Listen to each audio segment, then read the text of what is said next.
It was a cold, clear evening in the heart of the city when something truly bizarre happened. Something that would send shockwaves through an entire police department. At first glance, it looked like a harmless prank, the kind of thing you might see in a movie. But little did they know, the people behind this stunt had no idea who their target really was. Picture this. A group of white cops, laughing and joking among themselves, stood ready to take their target practice to a whole new level. They had their paintball guns loaded and aimed at a black man who was casually walking down a quiet street, minding his business. The officers had no idea who he was. They thought he was just another passerby in their path. Without hesitation, they opened fire, pelting him with paintballs, completely unaware of the storm they were about to unleash. What they didn't know was that the man they were targeting wasn't just any stranger. He wasn't some random person out for a walk. He was their new boss. And soon they would learn just how badly they had misjudged him. The man, who had remained calm through the initial barrage of paintballs, didn't flinch. Instead, he turned slowly, his eyes narrowing as the cops erupted into laughter, oblivious to the consequences of their actions. He knew exactly who they were, and more importantly, they were about to find out exactly who he was. His face, though hidden behind the mask of a calm demeanor, was one of silent fury. The paintball splatters on his clothes were nothing compared to the storm that was brewing within him. The cops, still chuckling, continued to joke about their target, not realizing the gravity of the situation. But in the midst of their laughter, the man finally spoke. His voice was firm, commanding. "You know," he said, "I should probably let you in on a little secret." The officers paused, confused. "I'm actually your new commanding officer." For a moment, there was silence. It was the kind of silence that presses down on you like a thick fog. The officers looked at each other, then back at him, trying to process what they had just heard. This couldn't be right. Their new boss, the man they had just pelted with paintballs, treating him like a target in a game. The shock was palpable. As the reality of the situation set in, the mood shifted quickly. The laughter died down, replaced by nervous glances and fidgeting. The tension in the air was thick. No one knew how to react. What would happen next? How would the man respond? And how would the cops, who had just humiliated themselves in front of their superior, handle the fallout?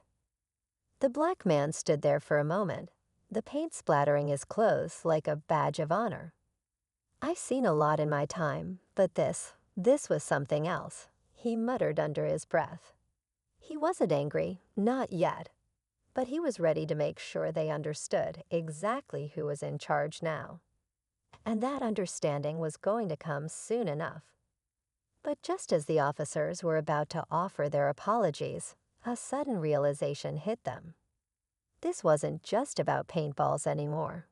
This was about respect, power, and the kind of change they weren't ready for. They were about to learn a hard lesson about judgment, about assumptions, and about what it really means to be in charge. The man, still calm but now with an edge to his voice, addressed them once again. "You've got two choices. You can apologize and make this right, or we can have a real conversation about the kind of department you want to run." He paused, letting the words sink in. "The choice is yours." The cops were left standing there, their faces a mix of disbelief and confusion. They had no idea what to expect next. How would their new boss handle this? And more importantly, how would they handle the inevitable consequences of their actions? They thought this was a joke. They thought they could get away with something so small, so seemingly harmless. But they had no idea that what started as a prank would soon evolve into a confrontation that would change everything. The story doesn't end here, not by a long shot. What happens next? Will the officers learn from their mistake, or will this incident spark a deeper conflict that could tear the department apart? The tension is mounting, and the answers lie just around the corner. The officers stood frozen for a moment, their eyes darting nervously between one another. The laughter that had once filled the air now felt distant, almost like it belonged to a different time. The man who had been the target of their jokes, paintball guns still in hand, was standing before them, his posture straight, unwavering. There was no hint of the tension breaking. It was clear now, something much larger than a simple prank was unfolding before them. The sergeant, who had led the group in their mindless game, was the first to speak up. He tried to play it off with a nervous chuckle, but it was thin, forced. "Come on, man, it was just a joke. We didn't know who you were." The man didn't react to the apology, not directly anyway. He just stared at the sergeant, his eyes cold and calculating. They had misjudged him completely. What started as a light-hearted, albeit reckless, prank was quickly unraveling into something much more serious.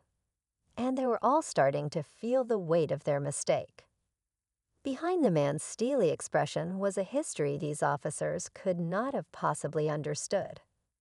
A history of proving himself over and over, of rising through the ranks despite every obstacle thrown his way.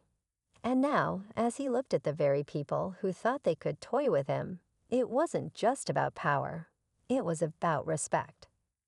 The kind of respect he had earned with sweat, hard work, and sacrifice.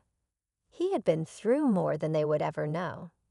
He had walked through the toughest neighborhoods in the city, confronted danger at every turn, and never once flinked.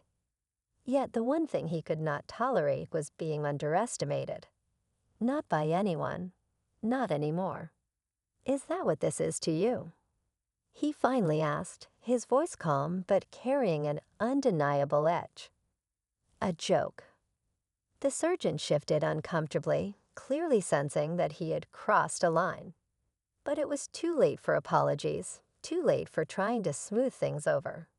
He had made his decision when he had pulled the trigger, when he had assumed that the black man on the street was just some random civilian. He had no idea who this man was. No idea that the very person they had humiliated was now in charge of their futures. The officer's mind raced, but no words came. How could he have known? The man's face had been hidden under a hoodie, his back turned when they first saw him. It had been so easy to think he was just another person to target. But now, with the truth dawning on them, the reality of their situation settled in like a heavy weight. The new boss wasn't just someone with power over them. He was someone who knew their flaws, their shortcomings, and their weaknesses. He had seen what they were capable of, what they were really like, before they even knew who he was. And now the ball was in his court. He wasn't about to let them forget what had just happened. The power dynamics had shifted, and the officers needed to feel the sting of their mistake. But they weren't the only ones who would face consequences. There was a bigger picture here, one that involved every officer in the department, every person they served, and the trust that had been broken. This wasn't just about this one incident. This was about accountability, respect, and what it meant to wear that badge. The tension was thick as the man stared down the sergeant and the others, his mind racing with all the possible outcomes. The thing was, he wasn't the type of person to back down. He wasn't the type to let something like this slide. And while he had the authority to take swift action, he understood the deeper complexities at play. They weren't just his subordinates. They were part of a system that had failed to adapt to the changes that were long overdue. "You all think you can get away with this because of who you are," he said, his tone cutting through the air like a blade. "But this isn't a game. You can't treat people like targets and expect there to be no consequences. You will learn that quickly enough." The silence stretched on, each word hanging in the air, heavy and loaded. The officers were starting to realize that they weren't going to be able to talk their way out of this. This wasn't a situation where a simple apology would suffice. No, what was coming next would require a much deeper reckoning, a fundamental shift in how they viewed the world around them. The man's words echoed in their minds, and for the first time since the incident began, they began to feel a ripple of fear. They weren't scared of him, not yet. But the idea that their careers could be on the line, that their future in the department was now uncertain, it unsettled them. And what was even worse was that they knew deep down that they had no one to blame but themselves. As the officers exchanged wary glances, the man took a slow step forward. His presence seemed to fill the space, making everything feel more intense, more consequential. Every inch of him radiated authority, and every word he spoke carried the weight of years of experience. He wasn't just some figurehead. He had earned his place, and now his actions would prove it. "You think this is over?" he asked, his voice laced with irony. "That this will just fade away? Think again. This is just the beginning." The officers were left speechless, unsure of how to proceed. They had never faced anyone like him. Most of the people they had worked with had been easy to intimidate or dismiss. But this man, he wasn't going to let them off the hook that easily. He was going to make sure they understood the true cost of their actions. But what could he do next? What would be the consequences for these officers? How far would he go to make sure they paid for their mistake? The answers were still unclear, shrouded in the mystery of what would come next. As the man turned to walk away, leaving the officers to stew in their discomfort, he glanced back over his shoulder. "Don't think I forgot what you did. The real test is yet to come." With that, he disappeared into the night, leaving the officers standing there, their minds racing, their hearts pounding. The reality of what they had just done was only beginning to sink in. What kind of future awaited them now? And what kind of man had they just crossed? The answers would unfold soon enough, but for now the tension remained. The days that followed were filled with a heavy, almost suffocating silence. Word spread quickly through the precinct about the incident with the new commanding officer, but no one dared speak about it openly. Whispers passed between officers, their faces drawn with anxiety. They all knew that the man who had been humiliated by their paintball prank wasn't just their new boss. He was someone they couldn't easily push around, someone who would hold them accountable for every action they took. It wasn't long before the department was on edge. Every officer, from rookies to veterans, could feel the tension hanging in the air. Meetings became tense and awkward, with nervous glances exchanged across the room. It was clear that something was coming, but no one knew exactly when it would hit, or how bad it would be. Every day felt like a countdown, and no one was sure how much time was left before the storm would break. Meanwhile, the new boss, Commander Jackson, as he had introduced himself to them, was everywhere, but never quite in a way they expected. He had already shown he could handle a situation with a kind of authority they didn't anticipate. But as he moved through the department, making his presence known, there was something more about him. He didn't just walk into rooms with confidence. He held them captive. There was an air of mystery around him, a calm that made people feel like they were on the verge of something big. It wasn't just about the prank anymore. It was about power, control, and the broken trust that could never be mended with a simple apology. And for the officers who had wronged him, every interaction with him became a reminder of how badly they had misjudged the man they had thought they could disrespect. They knew the tension in the air wasn't just coming from the hierarchy of the department. It was coming from within themselves, from the guilt and fear that simmered beneath their uniforms. It was late one evening when the real shift began. Commander Jackson called for a department-wide meeting, an all-hands-on-deck briefing that sent ripples of nervous anticipation through the entire precinct. The officers who had been involved in the paintball incident knew this was it. This was the moment when things would either get worse or they could somehow salvage their careers. But deep down, they knew that they hadn't done enough to make up for what they had done. Apologies, however sincere, weren't enough. The meeting room was packed, and the tension was almost unbearable. Officers shuffled in, trying to keep their faces neutral, though some couldn't hide the nervousness in their eyes. Commander Jackson stood at the front, his posture perfect, his expression unreadable. He glanced over the room briefly, his gaze lingering just a moment too long on the officers who had been involved in the prank. The room fell silent as he began to speak. "I'm sure you're all wondering why I called you here," he said, his voice calm, but carrying an undercurrent of something much deeper. "I'll get straight to the point. This department is about accountability. It's about honor. And those two things cannot exist in a place where respect is absent."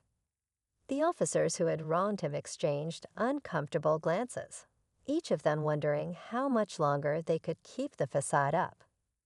They knew the real message was coming, the one they weren't ready for. This wasn't just about their mistake anymore. It was about the culture of the entire department, about the way things had been allowed to slide for too long. And Commander Jackson was the man who was going to change that. "You think you can get away with a joke," he continued, his tone hardening, "because of who you are. But let me tell you something. Respect isn't earned through fear, and it isn't earned through authority alone. It's earned by how you treat people. And that is what I want to see from every single one of you going forward. This isn't a game. And there's no room for ignorance or disrespect in this department." The officers sat frozen, every word hitting them like a punch to the gut. The realization was sinking in, but none of them knew how deep the consequences would run. Would Jackson fire them? Would he make an example of them? They had no way of knowing, but whatever was coming next, it was going to be a reckoning. Commander Jackson's gaze swept the room once again, settling for a moment on the officers who had been involved in the prank. "You thought you could have some fun at the expense of someone else's dignity," he said, his voice cold but measured. "But the truth is, I've been in your shoes. I've been the one people laughed at, the one they underestimated. I've worked too hard to get where I am to let that kind of behavior slide. And now you'll learn what that means." The room felt smaller with every passing second. The tension was so thick it was almost suffocating, the kind of pressure that makes you feel like you're about to break. But no one dared move. No one dared speak. The officers were trapped in a moment they couldn't escape, facing the reality of their situation. Just as it seemed like the meeting might dissolve into chaos, Jackson spoke again, his tone shifting slightly. "I'm giving you one last chance to prove yourselves. Not to me, not even to each other, but to the people you serve. If you want to continue wearing that badge, if you want to be a part of this department, you'll show me what you're really made of. It's not about what you've done. It's about what you're willing to do next." The room was dead silent. The officers were still processing his words when Jackson turned and walked to the door, pausing just before exiting. "Think carefully," he said, his voice a low, commanding presence. "The choices you make from here on out will define you. Don't waste this opportunity." The door clicked shut behind him, leaving the officers in stunned silence. They knew the storm was far from over, but what would it look like when it finally hit? Would they survive it? Would they redeem themselves, or had they already crossed a line they couldn't come back from? The unanswered questions loomed large, and the only certainty in that moment was the weight of the tension in the room, the kind that clings to you and doesn't let go. The room was still, each officer lost in their thoughts, replaying the commander's words over and over again in their minds. For most of them, this was just the beginning. A moment of reckoning, perhaps, but nothing they couldn't bounce back from.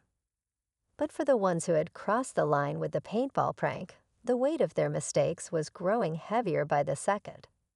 They had already known the consequences wouldn't be easy, but what they didn't know was that Commander Jackson wasn't done with them yet. As the meeting room began to empty, officers trickled out, trying to act normal, but their conversations were quieter, more guarded. A few exchanged uneasy glances, but no one dared to talk openly about what had just transpired. Not yet, anyway. They couldn't shake the feeling that something far bigger was about to happen, something that none of them were prepared for. But it wasn't just the officers who had been in the line of fire who were feeling the pressure.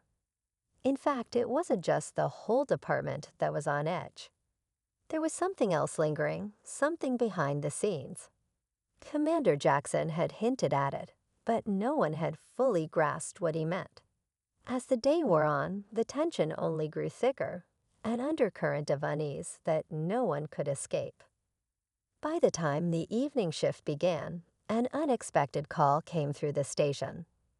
The captain, visibly shaken, called for a meeting with the higher-ups, with no details about what had triggered the urgent gathering. As the senior officers filed into the briefing room, their expressions were tight, their movements hurried. It wasn't long before the captain revealed the news that would shake the department to its core. "We've got a problem," the captain said, pacing in front of them, his voice strained. "The FBI is getting involved." The words hung in the air, heavy and suffocating. The officers looked at one another, the realization sinking in. This wasn't just about a prank gone wrong anymore. There was something much larger at play, something that threatened not only their careers, but the very foundation of the department itself. The new commander, Jackson, the captain continued, his voice lowering as he dropped the bombshell.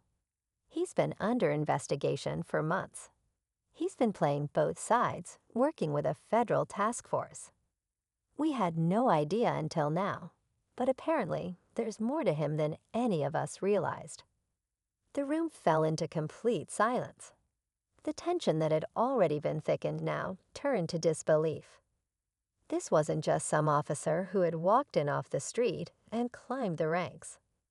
Jackson had been part of something far bigger, something clandestine, something they couldn't have even imagined. He wasn't simply their boss. He was entangled in a web of operations that involved not just the police department, but federal investigations as well. "Let me be clear," the captain said, his voice growing more intense. "Jackson has been working undercover for months, and this whole department has been on the verge of being compromised." The news sent a ripple through the officers. Some were horrified, others were shocked into silence. They had all seen Jackson's seriousness, his cool demeanor, and the way he commanded authority without effort. But none of them had any idea that he was playing a part in something so complex, so far beyond their understanding. The implications were staggering. What had seemed like a power struggle, a personal vendetta from Jackson for the paintball prank, now looked like a calculated move in a larger game. Was he using them as pawns? Was this all part of a bigger plan, a deeper strategy they hadn't seen coming? Every officer now had a new set of questions. Was Jackson's anger over the prank reel, or was it just a way to push them into line for something much darker? The pieces weren't fitting together, but that only made the mystery deeper. And then, just as the meeting began to spiral into chaos, another call came through the station. The captain's face went pale as he looked at the phone in his hand. He raised his head to address the room, his voice shaking. "There's more. The investigation, it's connected to something much worse. We've been infiltrated. There's a mole within the department." The word hit like a punch. The officers were reeling, unsure whether to believe what they were hearing. Was this part of the investigation? Was Jackson setting them up? Or was there something deeper at play here? A mole in their midst. It all seemed too much, too fast. The layers of deception were multiplying, and none of them knew how to peel them back. A few of the officers exchanged glances, now starting to feel the weight of what had happened. They had no idea what was really going on, but they were now wrapped up in something they couldn't control. Something bigger than any prank or mistake. A force they couldn't outrun. The question that gnawed at them all was this: was Jackson the one who had infiltrated them, or was he working with someone who had been here all along? What did this mean for them, for the department, for the city they swore to protect? The stakes had never been higher. As the captain dismissed them with a warning to stay sharp and keep quiet about the investigation, the officers were left alone with their thoughts, the weight of the unknown hanging over them like a shadow. The walls they thought they knew were closing in, and the lines between right and wrong, truth and deception, were blurring faster than they could understand. But one thing was clear: whatever was coming next, it was going to change everything. The prank, the tension, the new commander, it was all leading up to something much darker. And the deeper they dug, the more they realized they weren't just fighting for their jobs anymore. They were fighting for their lives. The days after the captain's revelation passed in a blur of uncertainty. The air in the precinct felt different, charged, as if everyone were walking on eggshells. The officers who had once laughed at the idea of a new boss now found themselves questioning every move, every word, every glance. The news of the mole and Jackson's covert ties to the federal task force hung over them like a storm cloud, each minute dragging the department closer to an inevitable confrontation. But the real breaking point came on a late Friday night. The precinct was quiet, save for the occasional murmur of voices over the radio. Commander Jackson had called for an emergency meeting, and the tension was so thick that you could almost taste it. Officers filed in, their faces drawn, eyes wide with suspicion. It was clear now that Jackson wasn't just some angry superior. He was a man with power, with secrets, and with a plan that no one could predict. As they gathered in the briefing room, Commander Jackson stood at the front, his presence commanding, his eyes scanning the room like a hawk surveying its prey. The officers who had been involved in the prank tried to stand tall, but there was a nervousness in their posture, a vulnerability that hadn't been there before. They knew something was coming, but they didn't know exactly what. "I'm sure you've all heard the rumors," Jackson began, his voice low and steady, like the calm before a storm. "About the mole, about my true intentions, and about what's really going on within this department." The officers exchanged quick glances. Jackson wasn't just talking about the paintball incident anymore.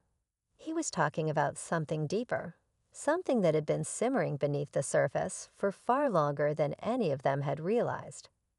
The room was eerily silent as Jackson continued, his voice growing more intense with every word. "I've been watching," he said, his gaze locking onto the officers who had wronged him. "I've seen how you operate, and I've seen what happens when power gets into the wrong hands. But what you don't understand is that this isn't about a prank gone wrong. This is about the safety of this city, the people we serve. It's about the fact that there are corrupt forces within this department, forces that are trying to tear it apart from the inside." The air grew thick with anticipation. No one moved, no one spoke. It was as if the room itself was holding its breath. And then, in one swift motion, Jackson pulled a folder from his desk and threw it onto the table in front of them. The papers inside scattered, but the top sheet was clear. A list of names, dates, and locations, all marked with bold red ink. "These are the names of officers who have been compromised," Jackson continued, his tone hardening. "They've been feeding information to criminal organizations. And I'm not just talking about low-level criminals. I'm talking about cartel-level players who have been operating under our noses for months. Years, even." The room was in shock. The officers looked at each other, unable to process what they were hearing. Jackson wasn't just their superior. He was revealing the darkest secrets of the very institution they had sworn to protect. The mole wasn't just a single person. It was a network, a web of corruption that had embedded itself deep within the department. They had been blind to it, but now there was no ignoring it. "The question is," Jackson said, his eyes narrowing, "who's the mole? Who's been feeding this information, and who's been selling out their own brothers and sisters?" For a moment, the room was frozen in place. No one dared speak. But then one of the officers, the sergeant who had led the prank, spoke up, his voice shaky but defiant. "Are you saying you set us up? That this whole thing was a test? That we were part of your investigation?" Jackson's expression didn't change. "You weren't the test," he said quietly. "You were a distraction. A way to see who could be trusted when the real war started. The real investigation was never about you or your jokes.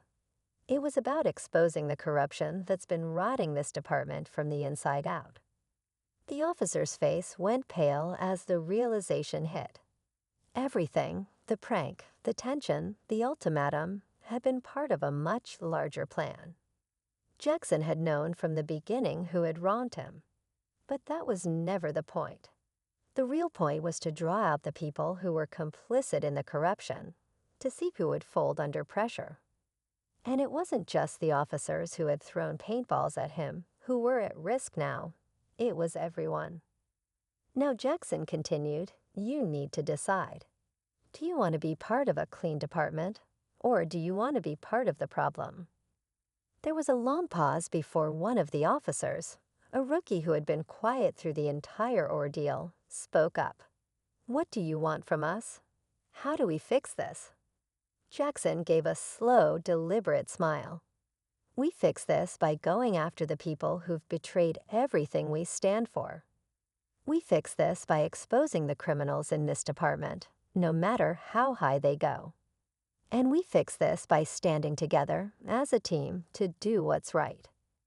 But just as it seemed like they were on the verge of something meaningful, a sudden sound cut through the tension, the unmistakable sound of a phone vibrating. It was Jackson's phone. He glanced at it quickly, and his face went white. "Damn it," he muttered under his breath, his fingers tightening around the device. "They're here. They know we're onto them." The officers exchanged confused looks as Jackson hurried to the door. "Get ready," he ordered, his voice grim. "The real war is just beginning." As Jackson opened the door, a group of armed men burst in, their guns drawn. The officers froze, their eyes wide with fear. Jackson's plan, the investigation, the mole, it had all led up to this moment. But what none of them expected was that Jackson wasn't the only one with secrets. He wasn't just hunting the mole within the department. He was also being hunted. The men who had burst into the room weren't just criminals. They were federal agents working against Jackson, not with them. Jackson's covert mission, his fight against corruption, he was never meant to be their ally. He had been playing his own game, manipulating everyone, using them as pawns in a much larger chess match. And just like that, the final twist unfolded. Jackson wasn't the man they thought he was. He wasn't their savior. He was the one who had been playing them all along. The room erupted in chaos as the armed men stormed in, their guns raised and trained on everyone present. The officers, still trying to process what had just happened, froze in shock. Their trust had been shattered, their world upended. Just moments ago, they had been wrestling with the weight of their own guilt, unsure of their place in a department that seemed to be crumbling around them. But now they were facing something far worse, betrayal at the highest level. Commander Jackson, who had appeared so calm and in control just moments earlier, now looked like a man caught in the web of his own lies. His hands shook as he turned to face the intruders, his usual steely demeanor gone, replaced by something that resembled fear. The realization hit him hard. His game had just come to an abrupt, deadly end. "You should have known better than to trust me," Jackson said quietly, almost to himself. His voice had lost its commanding edge, replaced by a sense of resignation. The officers who had been involved in the prank, the ones who had laughed at him, not knowing who he truly was, were now just as shocked, trapped in a situation they never could have imagined. The federal agents didn't say much. They didn't need to. The room was already thick with tension, the truth hanging heavily in the air. One of the agents, a man with a cold expression, stepped forward. "Commander Jackson, you've been under investigation for months. Your little charade is over. We have the evidence. You've been playing both sides, and now it's time to face the consequences." Jackson's eyes flickered briefly toward the officers in the room, his expression unreadable. "I never wanted this to happen," he muttered. "But sometimes you have to play the game. If you don't, you lose." The officers were silent, still processing the fact that everything they had been led to believe about Jackson, their supposed leader, had been a lie. They had been pawns in a much larger game, manipulated by someone who had never truly been on their side. In the end, it wasn't about a prank or a power struggle. It was about the dark undercurrents of corruption that had seeped into every corner of the department. As the agents moved in to arrest Jackson, the officers could only watch in stunned silence. The truth had been laid bare, and there was no denying it. Jackson had used them all, twisting the department's trust to his own ends. The power he had wielded so effortlessly was a mask, hiding the darkness underneath. The prank that had seemed so trivial in the beginning now seemed like a minor part of a much larger, far more dangerous game. The officers who had been involved in the paintball incident were left standing there, unsure of what to do next. They had thought they were just playing a harmless joke, but they had unwittingly become part of something much more sinister. They were no longer just the victims of a prank. They were witnesses to the unraveling of everything they had worked for. Their careers, their futures, now hung in the balance. One of the younger officers, who had been silent throughout most of the ordeal, finally spoke up. "What happens now?" he asked, his voice filled with confusion and fear. "What do we do? Where do we go from here?" The senior officer, the one who had been part of the prank, turned to face him. His face was drawn, tired. "We clean up the mess. We do what we should have done from the start, protect the people we serve. We find out who else is involved in all of this, and we make sure it doesn't happen again." The rookie nodded, though his expression remained uncertain. The realization that the entire department had been compromised weighed heavily on him. There was no going back from this. The lines between right and wrong had become so blurred that it was hard to know where to stand anymore. But one thing was clear: the work wasn't over. The corruption in their department had been exposed, but the fight to rid it of the cancer that had taken hold was just beginning. Outside the precinct, the night air felt different, charged with a sense of finality. The world seemed to hold its breath, as though waiting for something to shift. The events of the past few days had thrown the department into disarray, and now it was up to those who were still standing to rebuild. It wouldn't be easy. It wouldn't be quick. But it was the only choice they had left. As the officers began to leave the building, their steps slow and uncertain, one thing was evident. They had been changed by everything that had transpired. The easy lines between good and bad had been shattered. The trust they once had in their superiors, in the system, was gone. What remained was the hard truth. In a world where power and corruption often walked hand in hand, they would have to find a new way forward. They would have to rebuild their own integrity, not just for the department, but for themselves. The rookie officer looked up at the sky as he walked out into the night. The city sprawled before him, a labyrinth of secrets and shadows. He didn't know what the future held, or if the department could ever truly be fixed. But in that moment, he understood something fundamental. The true test of a person, a team, a department, wasn't about the mistakes they made. It was about what they did after the dust settled. It was about who they chose to become in the aftermath. As the last of the officers disappeared into the night, the camera lingered on the empty precinct, its lights dimming one by one. The city, oblivious to the storm that had just passed through its streets, continued on. But for the men and women who had been caught in the crossfire of corruption, this was only the beginning of a long and difficult road. And while they didn't have all the answers, they now knew one thing for sure. The fight for what was right would never be easy, but it was the only fight worth fighting. And somewhere in the shadows, Jackson's true intentions remained a mystery, a question that would never be fully answered.